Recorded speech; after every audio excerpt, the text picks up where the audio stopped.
and this is our 11th episode of Walking the Path. So to begin with, we'll just do brief introductions if you haven't tuned into an episode before now, and then we'll jump into our topic today. So Kristin, do you want to talk a little bit about what you've been up to lately and what you're most inspired by or interested in these days? Yeah, hi Christine. Thank you for the introduction.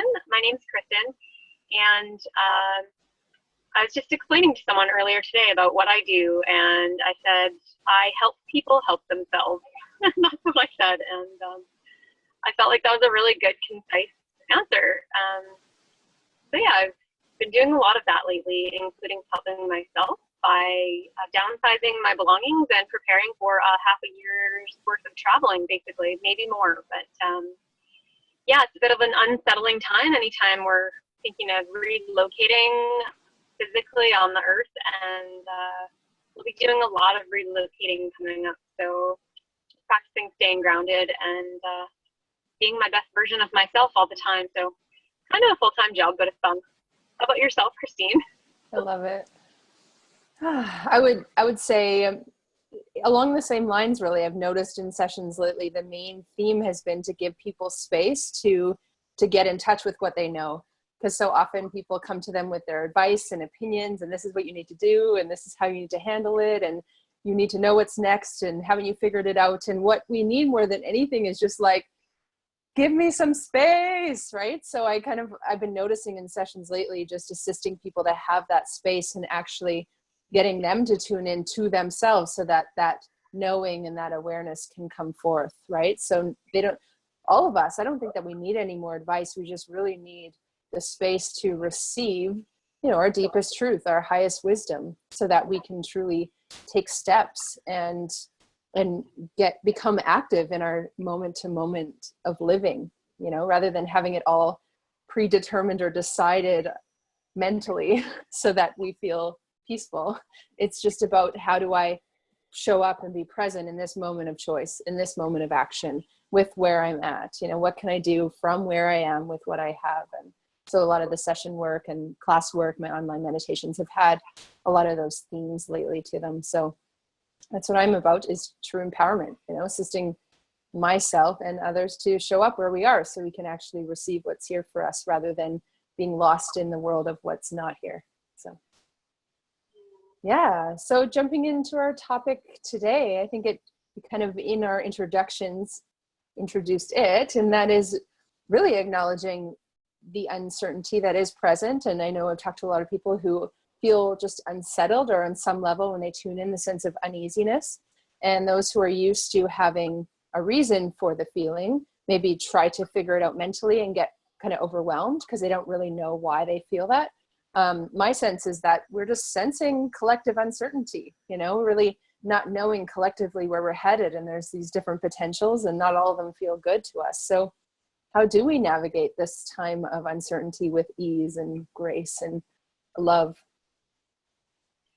Yeah, I think a theme that's been really obvious and present for me in my world is just staying connected with one another. I think there's this increasing desire for a lot of people to want to withdraw and be alone and not really connect or not be vulnerable with one another. And I think the antidote that feels really radical right now, but it's so crucial for our human well-being, is that connection. And whether that be through the use of our electronic devices like we're doing right now, and at least we're looking at each other and we're hearing each other, and that's better than nothing. And in a lot of the gatherings that we host on a regular basis, we say to people, it doesn't matter why you're gathering. It's the act of gathering, of seeing each other, of hearing each other, of hugging each other, of being present for each other, for, to have someone to witness you, in wherever you're at in your life right now it's huge. And yeah, I'm finding that's a really foundational piece of moving into this really uncertain time right now that we're all in collectively, as a species on this one planet. And, life looks different for all of us, but that's one thing that I know that human beings need, is that connection. Absolutely. One thing that I've acknowledged is that many of us who have sought out spirituality, personal development, self-healing, were in environments where we weren't getting our needs met by other people, right? They weren't able to tune into us. They didn't know what we needed. They're too, maybe self-absorbed or preoccupied. And so there wasn't that deep intimacy and connecting. And that's often what led a lot of us to spirituality, finding something greater. Maybe I could have my needs met within, so never have to depend on or rely on anyone ever again. Right? And it's a blessing to have another choice when we feel powerless in a scenario. Like, these people can't offer what I need, and I don't feel like they want or desire what I have to offer, that mismatch in environments that often we find ourselves in. So we seek for God or spirituality or divine, to feel that sense of being loved and whole and supported, to make up for the lack that we had beforehand. But the next step beyond that, after we have gained a sense of, okay, there is love within me, I am loved, and we start to embody that and feel that, then it is really time to allow for relationships to carry that resonance, to carry that field of love, to actually essentially rewrite our template that says, oh, people can meet my needs. Oh, my gifts can be offered and it benefits others, right? We're rewriting the script essentially for our lives moving into the future, to where we can depend and trust people, and allowing all those old realities to fall away, because we did live through those times. Those were, quote, real experiences, but there is a possibility for a different future if we allow this moment of choice to be the catalyst to say, oh, what if I can depend on people, right? What if I can really come together and feel nurtured and nourished by that interaction rather than drained? Because a lot of us have memories of being depleted, trying to help, and people weren't taking advice, and then we gave up, and just kind of all those types of experiences that have led us to the isolation, withdraw, go within, find God. But what if we could, quote, go within, find God, and really come to, each other's doors and meet each other where we are? So I'm just noticing how energetic you are today, and I love it. Yeah, I think one reason that that these Walking the Path episodes are so much fun for the both of us is that we are passionate about what we're sharing, and there's like a lot of enthusiasm and joy that comes with all of this. And yeah, so anyway, I was kind of distracted by how excited you are today, but I was hearing you also. And yeah, I think, gosh, I was having this conversation with a friend yesterday. We were sitting on a park bench in the sunshine, and I was talking about the feeling of ungroundedness that used to be a lot more prevalent in my life, and the way that we've been living our lifestyle over the last few years is that we've been moving around a lot. And so for a lot of people, safety comes in having a place in the world, a physical location where where they feel safe and rooted. And it's taken a lot of practice for me personally to have that safe, rooted feeling when we've been moving around constantly for the last 5 years. And so my friend said, well, what do? What's the practice practices that you do to feel grounded? And I said, well, I haven't perfected. I still have moments and periods of time where I'm feeling a little lost, like physically, like on the planet, where am I? I'm here, I'm there. And we're about to embark into another period of that in our lives coming up next month. So, I just said I've discovered how important it is to realize that home is within us. It's not a place on earth. It's not somewhere outside of us, but that it's inside each of us. And so just taking even a couple of moments in your day, it's not even like something that has to take up a lot of time or thought or energy, but to just, I find for me, if I just close my eyes, especially if I'm really feeling ungrounded or confused or lost or something, and I just close my eyes and I take a few deep breaths, and sometimes I put my hand on my heart or on my belly, and just breathe for a couple of moments. And then I usually end up smiling or laughing at myself, or just remembering that this is not a big deal. This is kind of funny, actually, and I'm going to make it through this. So just take one step at a time, put one foot in front of the other. that really helps me. And something else when I can, which isn't always possible for all of us, depending on where we're located, whether we're in an urban center, in a 10th floor apartment or something, but try to find a piece of nature, even if it's just one tree in like a little well in the sidewalk, and just, touch something that's in nature, something else that's alive. It doesn't have to be a human, and I feel really fortunate to be where we are on Vancouver Island right now. There's abundant nature everywhere, and just connect with that, listen to the birds, feel the sun on your skin, feel the wind, sit in the rain if you're okay with getting wet, whatever it is. I wore flip-flops for the first time all year yesterday, and it made me so happy. My feet were cold, but it just really brought me a lot of joy and peace and groundedness, like having my feet exposed to the elements. So anyway, I kind of feel like I went on a tangent, but groundedness is something that I'm finding absolutely crucial for my well-being right now. Yeah, exactly. If we're not where we are, then we're lost in some sort of future projection of what's going to happen. How's it going to all work? And then we can quickly go into overwhelm when we get too lost in that, right? Whereas when we breathe, show up where we are, it's like, okay, well, this is where I am, right? This is where I can take action. This is where I can say, oh, I'm going to go outside and wear flip-flops and enjoy the ability to receive from nature. So stepping into this moment and really allowing, like one step at a time, allowing it to unfold.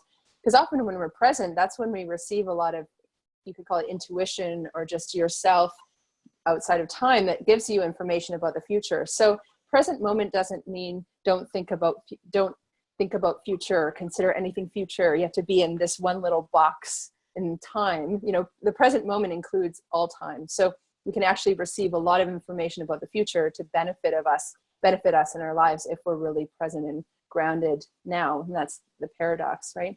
And shifting out of that either or dimension too, where it's either like I get my needs met through other people or by going within. I find home within me, or it's a physical location where we can really have both, right? We can find our connection within and have deep connection with others. We can find home within ourselves and have a home that we love. We can choose to move a lot or not. And it's just the more we are where we are, the more we can get in touch with what is true for us, rather than maybe what someone else needs or desires. Because one person can desire to travel, and that's what lives in their heart, and that's what will create the joy and the expansion in their life. And another person may require to really settle and go within and do a bunch of meditations. So that's the thing, that the variety, which creates joy when we embrace the difference in the variety in each of us, it creates for the joy of living. But if we try to all do the same thing or in the same way, then often that leads to us just trying to, fit in and do things that don't feel good, but someone else will like us more if we do what they do. Like we're just kind of breaking that up a little more, I think, and each of us finding our way. And often our paths do come together. So if we follow it hard, it doesn't mean that we have to go on a hero's journey and we're alone, right? We can, maybe our heart guides us into this beautiful community that really nurtures us. So how much can we trust that, trust that impulse, trust what lives within us? Absolutely. Trust and faith are two words I've been using a lot lately to describe a lot of things. And it's something else that came up in a conversation yesterday, actually. It was learning the language of the universe, meaning to me, that means learning to recognize the signs and the messages and all the little like winks from the universe that we all get all the time. And I don't know when I started learning that, but I don't know how to not do that now. It's just how I live my life every day. And so, starting small, there's a few things that our culture refers to that I would more call the language of the universe, such as synchronicity or coincidence, or wow, how about that timing, or oh, that's kind of crazy that just happened. But I rarely catch myself reacting in that way now. I just take a pause and I'm like, right, okay, got it, thank you. And so I think that's another key point, in addition to having that sense of groundedness or belongingness in the moment. And when we're in that space of being in the moment and super present is when we are more able to receive those constant messages and winks and nods from the universe that are like little arrows pointing us which way to go. So yeah, I think that all kind of comes together as a package, and it helps us to navigate through this sort of mystery of life right now that a lot of us are finding ourselves in. Mm-hmm. Right, and then ability to essentially embrace the mystery, right, or embrace the uncertainty. Because if we try to defend against it or create some sort of certainty by deciding we know what's going to happen or how it's going to be or preparing for the worst or whatever, then we are preventing ourselves from receiving, right? The more we decide and conclude, the less we can receive. And so the more we show up now and go, okay, I'm feeling uneasy. There's uncertainty here. I don't know what's going to happen right now. What do I know? Well, I know that I'm here right now. I know that I'm meeting with a friend later. I know that tomorrow I'm doing this. Or, we just embrace what we do know and to the best of our ability come to peace with what we don't, and know that we're always given more information provided we choose to receive it. So I wonder, just how much more ease we can have through these times of uncertainty, how we can honor our needs by going within and honor our needs by meeting with others, and really honor other people's needs by showing up for them, just in a way that empowers all people rather than, depletes one person so another receives benefit. I think we're coming out of that model where one person's exhausted through helping, right? It's not benefiting anyone if one person's exhausted, even if the other one's helped. It's more like, how can all be served in that moment of meeting? So. Yeah, very well said. Yeah. So yeah, I mean, kind of to sum up what we're talking about is just that embracing, and I think being grounded and centered in ourselves allows us to even open our minds up and our awareness up to that possibility of embracing that mystery and embracing the fact that we really don't know what's coming. Even if we do have a date with a friend at 5 o'clock this evening, there's no guarantee that's going to happen. There's just not. And I know that I come from a history of wanting to know the details, of asking the hows and the whys, and I still ask, but coming from a different place of not needing to control, but it's more out of curiosity and excitement and enthusiasm for the mystery and asking those questions. And so, yeah, just loosening our grip on life a little bit. I actually heard a lyric in a song the other day. It was a Leonard Cohen song, and I was listening to a beautiful cover of this song, and the lyric was something like, let yourself lose your grip and slip into the mystery. And I just thought, wow, it was slip into the masterpiece. Lose your grip and slip into the masterpiece. And I just thought, yeah, this is all a masterpiece. It's just constantly changing and shifting, and there's just so many incredible bits of magic waiting for all of us. I love that. Well, thank you everyone for joining us for our 11th episode of Walking the Path. And I wonder where we'll choose to head in life and where life will lead us as we embrace that dance and really hear the language of the universe and learn to speak it more fluently, to have that much more joy through all time. So thank you, Kristin, for being here today, and we'll see you all next time.